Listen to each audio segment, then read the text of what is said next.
This is Leah Steele. Welcome to the Wealth Witch podcast. Just a few years ago, I experienced complete financial collapse. We lost a business, our home, and a car. My husband was selling plasma to pay for diapers and formula. I was living a life I hated, and I was miserable. It was the lowest part of my life. It ended up being my biggest blessing. Just a few short years later, I've designed the life of my dreams. I live a life of luxury in beautiful Bali, Indonesia, travel the world, and spend my days helping others manifest wealth and abundance. Living a purpose-led life changed everything for me. This podcast is about my journey, my top tips and tools for manifestation, and interviews with all the amazing, world-changing, inspiring people I meet along the way. Welcome to my world. I'm so excited to be here today talking about two of my favorite subjects, journaling and money. So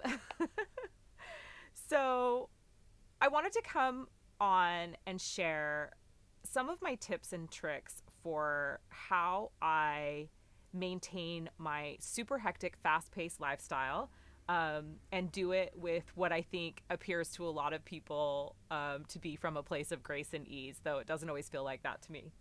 So the first thing I really want to talk about today is discipline around your daily practices. So this is actually, what are your non-negotiables? What are the things that you do for yourself every single day that even if you don't feel like it, even if you don't want to, these are the things that you're going to show up and do because you know that they make you a better person, because you know that they influence and impact your life in such a great way that you can't possibly live without them. Prior to my entire world imploding and us losing a business, losing a house, losing a car, losing $3 million, ending up almost $1 million in debt, I really did daily practices from a very half-assed mentality. So sometimes I would journal when I felt like it. Sometimes I would meditate, but not very often. Sometimes I would do a daily card pull if I was inspired. I definitely was in the middle of my spiritual reawakening, quite far into it actually, but I wasn't being disciplined about my self-care and caring for myself. So this is probably the biggest thing that I changed. When everything imploded, I went back to basics and I created a routine for myself and structure for myself around my daily practices. I decided what my non-negotiables were and I committed to myself to do those things every single day.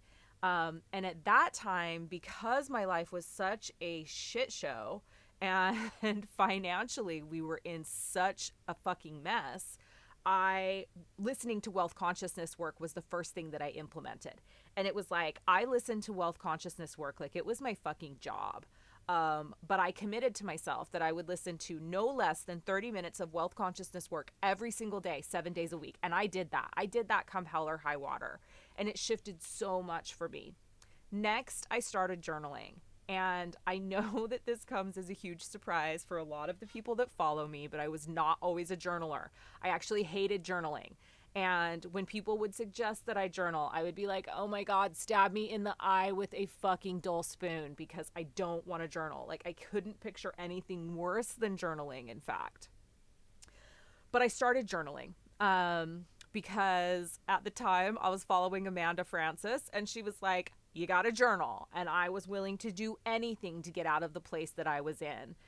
So I decided to journal and I started journaling regularly, and I started journaling with intention. And I started getting a lot of downloads around what my journaling practice should look like. And it wasn't like a lot of the people that were trying to coach me on how to journal said to do it. And I just sort of like followed the beat of my own drum, and journaling became a huge part of my life. I have always loved the word abracadabra. And the word abracadabra actually literally translates as I speak, I create. And so when I really started getting into my journaling practice, I took that one step further. And I was like, okay, so abracadabra to me means not only as I speak, I create, but as I think, I create, and as I write, I create. And so very intentionally, every time I sat down to journal, I was creating a spell. I was literally surrendering to the pen the life that I deeply desired, and I was calling in creating with every single word that I wrote, my life. And it quickly began to produce results. I quickly saw things changing, and when I would be consistent in my journaling, things were getting better in my life. And when I would consistently listen to my wealth consciousness work, and I would consistently do my journaling, things would shift and would get better. And I really truly believe that those two tools are what pulled me out of those like depths of despair that I was in. So now cut to today. Every week on Sunday, I look at what are my non-negotiables for the week, and I evaluate what worked and what didn't work in my week the week before. So if I was really shitty all week and felt ungrateful, then I know I need to do a gratitude list every single day. If I'm feeling a little bit down about myself in some way, I know I need to do an affirmation list. But regardless, journaling for me is a non-negotiable. It always is. It's a daily non-negotiable for me. Partially because I make associations with journaling that when I journal, I make money. When I journal, I create the life that I deeply desire. When I journal, I like nothing that I desire is out of my reach and out of my grasp. So journaling's a big deal to me. So what are some of my other non-negotiables that I do for daily practice? Meditation. And I don't meditate every single day, but I meditate 4 to 5 times a week. And that's really important to me. It's important that that is part of my daily practice because it keeps me sane. I'm a crazy busy person that always has a million things going on. I overschedule myself frequently. I'm constantly running around like a chicken with my head cut off. I have 2 beautiful children that live in Bali with me that I'm, chasing around and going to their school activities and hanging out with. So meditation is a way to keep me calm and to keep me grounded and to keep me centered. And then physical movement is my other non-negotiable. So any given week, at least on my list is journaling, meditation, and physical movement. And so for me, I love rigorous physical activity. So I'm punching things 3 times a week in private Muay Thai lessons. And I love lifting weights. So those are the things that I do to really support myself and that help me maintain this very, very busy life that I'm living here in Bali. So the journaling, I think, is the thing that I want to like stress the most. If you're not journaling, I really don't even know what you're doing with your life because you're wasting it. You're definitely missing out on some of the world's most amazing creation magic. Literally just putting pen to paper can shift and change everything. So why is that? Why am I such a huge proponent of journaling? Well, it's because of this. Because I truly believe that the most powerful tools that you have in your toolbox are intention and belief. And that's all great and fine. And I tell people all the time, those are your 2 most powerful tools, intention and belief. Use your intention, use your belief. But how do you get to the place where you have belief and where you believe that your intention will actually yield results, right? So, or wield results. I always mess that up. Wield, yield. Wield, yield. You wield something or you yield to something. Wield, that's what we want to say. How do you believe that your intention will wield results? It's the journaling, right?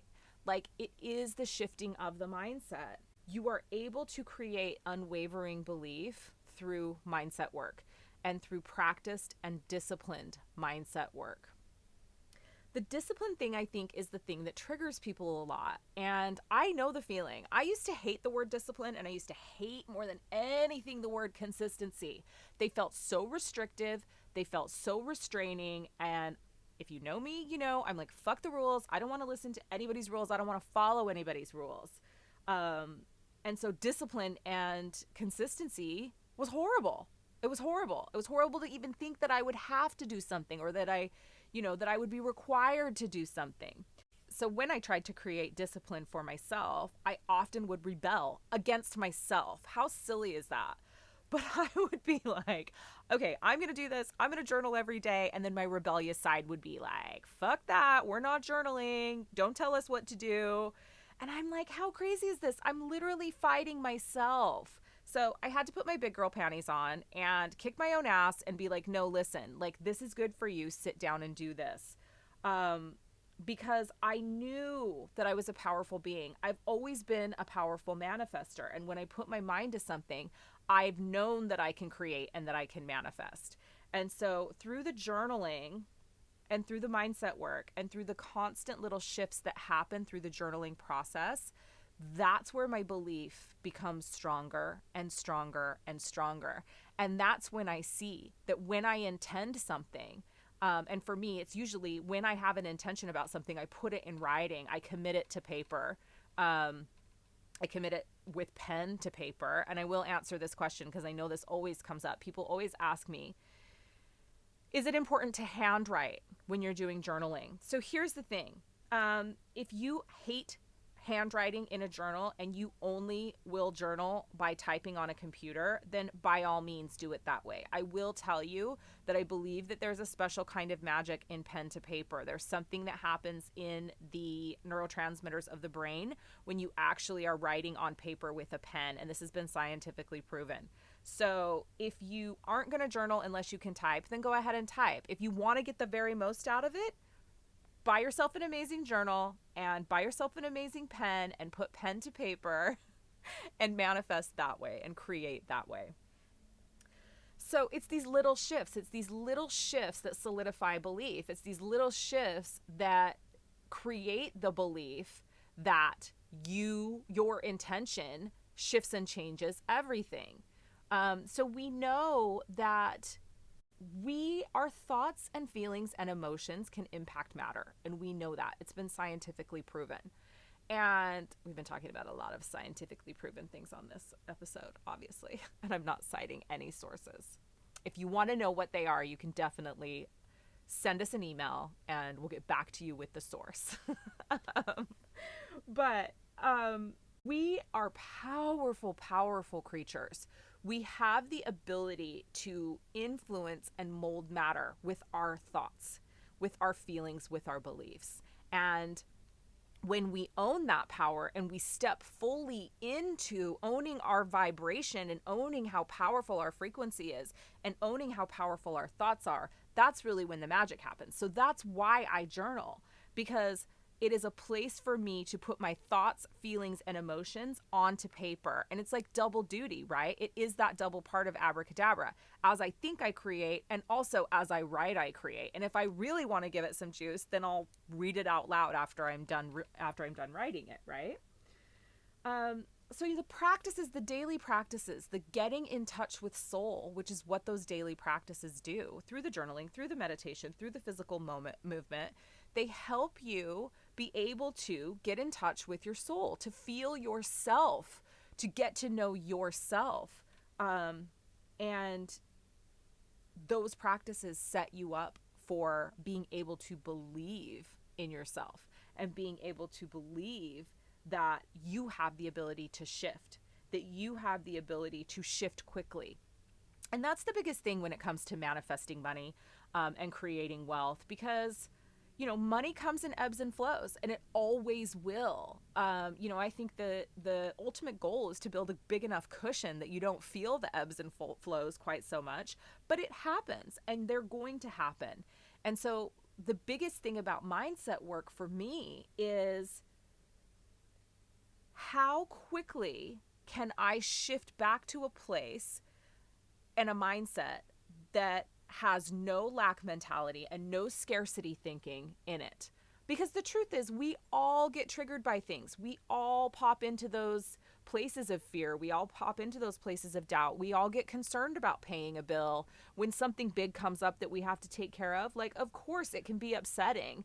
But the difference is between people who are disciplined in their personal practices and those that aren't is how quickly you can shift back. Does it become debilitating? Does it completely wreck you for days on end? Do you get in your head and get on the hamster wheel of doom and gloom? Or do you just look at it from a place of observation, Realize that you can create the life that you deeply desire. Realize that the universe is never going to give you anything that you can't completely handle.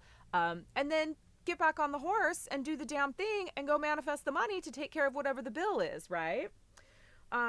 So this is why I'm so passionate about journaling. This is why I believe it's everything. This is why I think every being on this planet should be journaling every day, and it should be a non-negotiable, and why I will stand up on my soapbox and preach about journaling all the livelong day until the cows come home. And probably after the cows come home, let's be honest. So I guess my suggestion to you is to think about, what do you want your non-negotiables to be? One of them should be journaling, of course. We've already covered that. But what else is important for you? Is meditation important for you? Is physical movement important for you? And then within physical movement, is it rigorous physical activity? Or is it more of like a feminine movement practice? Or is it a yoga practice? Like, what is it that calls to you? What does your soul need? What nourishes you? For me, self-care is a big thing. So it's making sure I'm getting enough rest. Sometimes I take a nap when I need it. And then massage. So another one of my non-negotiables is I get a 2-hour massage every single week. And I do that for multiple reasons. One, because I get heaps of downloads while I'm doing massage. Two, I can listen to a full hour of Joe Dispenza meditation for the first hour that I'm getting the massage. So if I'm there for 2 hours, the first hour I listen to Joe Dispenza. The second hour I get tons of downloads. And I literally associate every time I get a massage, I make money. So and by the way, this is something that you can do. Make an association with your journaling. Every time I journal, I make money. I literally, every time I open my journal, I'm like, I can't wait to write in here because I make money every time I journal. I create that reality for myself. Every time I journal, I make money. My thoughts then influencing matter, right?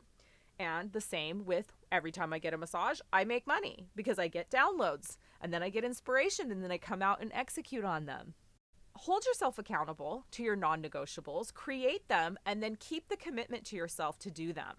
And for me, it's like I always like to challenge my clients to do 90 days of this. Commit to yourself to do 90 days. 90 days of journaling, 90 days of personal practices, whatever they're going to be. Whatever you decide your daily soul practice is going to be and what's going to make that up. Commit to doing it for 90 days. And if your life isn't completely radically different by the end of those 90 days, I don't know what to tell you. You must be doing it wrong, because it will be. It literally will have transformed. I don't know anybody that I've given this challenge to that's come back and been like, oh, that was horrible. I wish I wouldn't have taken care of myself and made myself a priority for 90 days. So, yeah, that is my feeling on discipline and being disciplined about daily practices, and really what I wanted to share with you today about how I do that for myself, how I recommend doing it for my clients. So I hope you've enjoyed this, and go sit down and figure out what your non-negotiables are. That's a wrap. Thank you for joining me. Remember, wealth is a mindset, and you absolutely deserve to live the life you deeply desire. And with belief and intention, you create your reality. Until next time, this is Leah Steele, the Wealth Witch.